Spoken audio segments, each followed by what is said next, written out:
Good morning বন্ধুরা, আমি শ্রাবন্তী। আমার ক্যাপচার অফ ফ্রেম ব্লগে তোমাদের অনেক অনেক স্বাগত। আশা করছি তোমরা সবাই ভালো আছো আর আমিও ভালো আছি। আর আজ হচ্ছে সোমবার, 8ই এপ্রিল। আর এখন ঘড়িতে বাজে 7টা। আর এখন থেকে তোমাদের সাথে নিয়ে আমার ব্লগটা স্টার্ট করছি। আশা করছি তোমাদের ভালো লাগবে।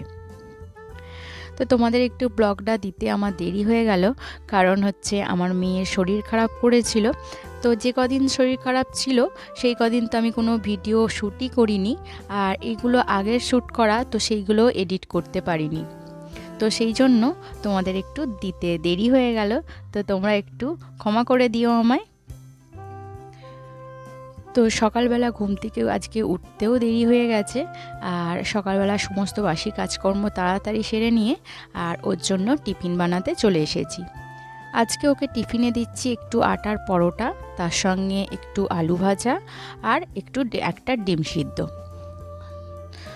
তো ডিম সিদ্ধটা ওকে আমি ছুরি দিয়ে কেটে দিতে চাই যাতে ওর খেতে সুবিধা হয়, কিন্তু ওর এই রকম গোটা দিলেই ও কেটে কেটে খাবে, এটা ওর পছন্দ।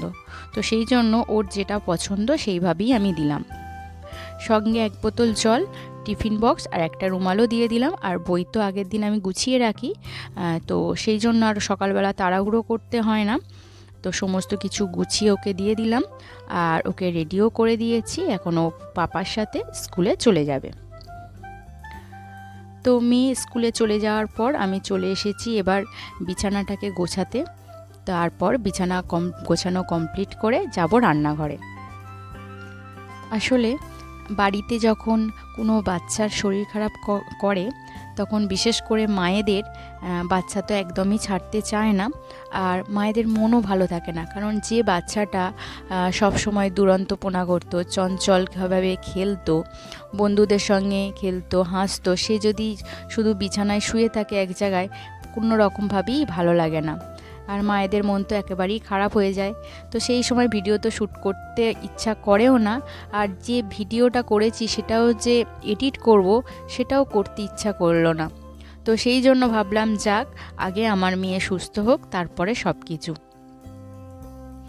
তো সেই জন্যই একটু ব্লগগুলো দিতে দেরি হচ্ছে তোমাদের।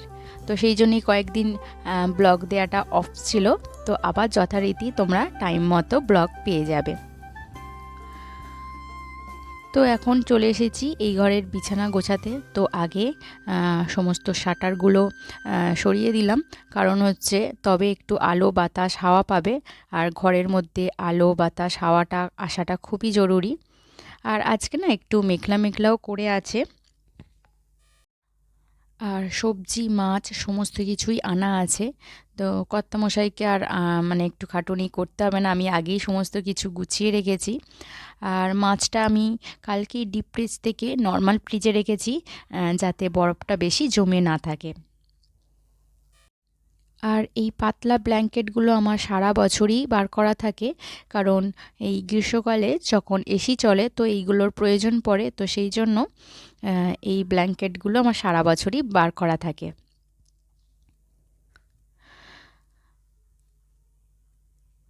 তো এখন বালিশগুলো, ব্ল্যাঙ্কেটগুলো সমস্ত কিছু সরিয়ে নিচ্ছি, আর তারপরে বিছানাটা ভালো করে ঝেড়ে আর যে যার জায়গা মতো আবার রেখে দেব। আসলে আজকে যেহেতু একটু ঘুম থেকে উঠতে দেরি হয়ে গেছে, তো সেই জন্য ডাস্টিংয়ের কাজগুলো আর করলাম না। আর কর্তামশাই 10টায় বেরিয়ে যাবে, তো সেই জন্য ওর জন্য রান্নাবান্না করতে হবে, আর সেই জন্য আর কি ডাস্টিংয়ের কাজের দিকে গেলাম না। জাস্ট একটু হালকাভাবে বিছানাটা গুছিয়ে নিয়ে এখন যাব রান্নার কাছে।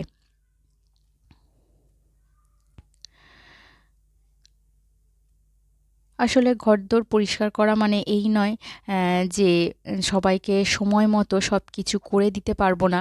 কারণ কর্তামশাই মেয়েকে সমস্ত কিছু কিন্তু একটা টাইমের মধ্যে বার করা, সেটাও কিন্তু আমাদের মাথায়, হাউস ওয়াইফদের মাথায় একটা চাপ থাকে।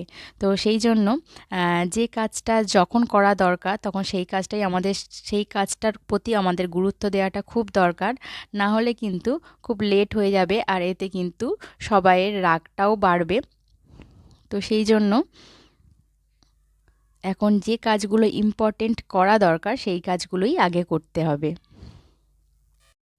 আর আমরা হাউসওয়াইফরা যদি ঠিকঠাক টাইমে উঠতে না পারি, সমস্ত কাজেরই কিন্তু দেরি হয়ে যায়, যেটা আজ আমার হচ্ছে। তো আজ আমি ঠিকঠাক টাইমে উঠতে পারিনি বলে আমার কিন্তু সমস্ত কাজটাই দেরি হয়ে যাচ্ছে। সমস্ত কিছুতেই মনে হচ্ছে যেন আমার দেরি হয়ে যাচ্ছে। তো এই ঘরের দেখো বিছানা গোছানোটা কমপ্লিট হয়ে গেল।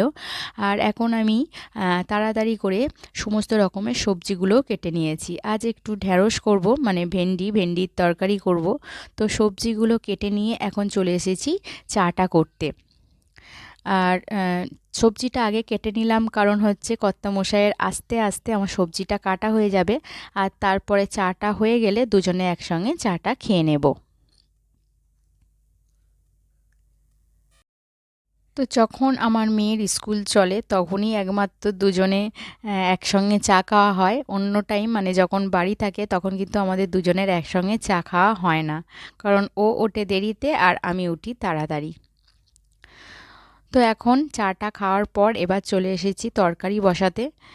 তো ভীষণ তাড়াহুড়ো ছিল বলে তোমাদের সমস্ত মানে রান্নাবান্না দেখাতে পারিনি।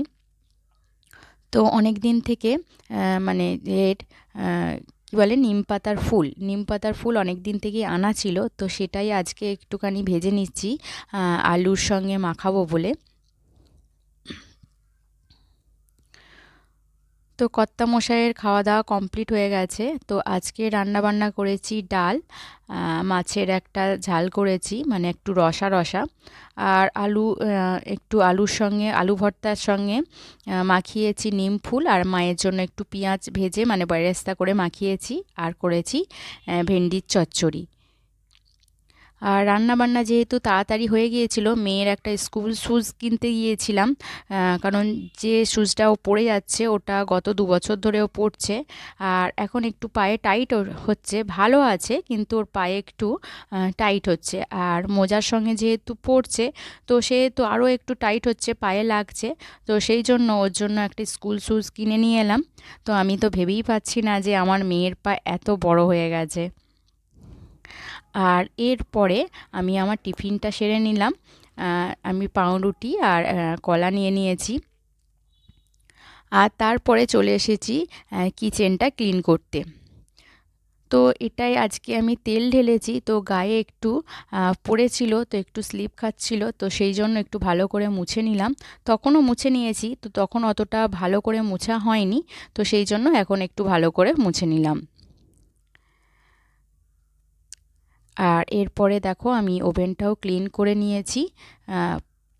আর আজকে মেয়েকে তো স্কুল থেকে আনতে যেতেও হবে, আর আজকে যেহেতু দেরি করে ঘুম থেকে উঠেছি, তো সেই জন্য পুজোটাও সারা হয়নি। আর এরপরে আমি স্নান করে পুজোটা সেরে নিলাম। তো পুজোটা সারার পর আমি এবার মেয়েকে স্কুলে আনতে যাওয়ার জন্য রেডি হব। তো তার আগের দিনে আমি বেশ কিছুটা আদা আর রসুন সমস্ত কিছু রেডি করে নিয়ে নিয়েছিলাম, মানে পেস্ট করব বলে, তো সেটা করা হয়নি, তো সেটা এখন করে রাখবো।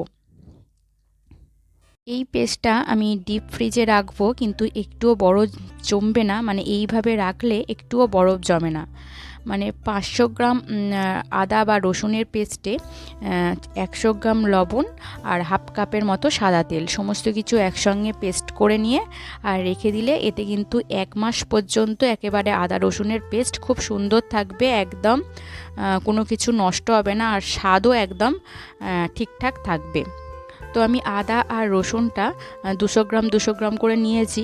তো আমি আলাদা আলাদাভাবে রাখবো বলে ওই জন্য আলাদা আলাদাভাবে পেস্ট করে নিচ্ছি, কারণ নিরামিষ তরকারিগুলোই শুধু তো আমার আদা লাগবে আর রসুন লাগবে না, তো সেই জন্য আলাদা আলাদা করে পেস্ট করে নিচ্ছি।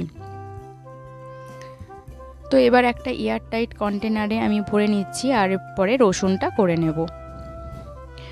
আর এতে যেহেতু লবণ দেয়া আছে, তো সেই জন্য অল্প পরিমাণ জল দিতে হবে, না হলে কিন্তু একদম পেস্টটা পাতলা হয়ে যাবে।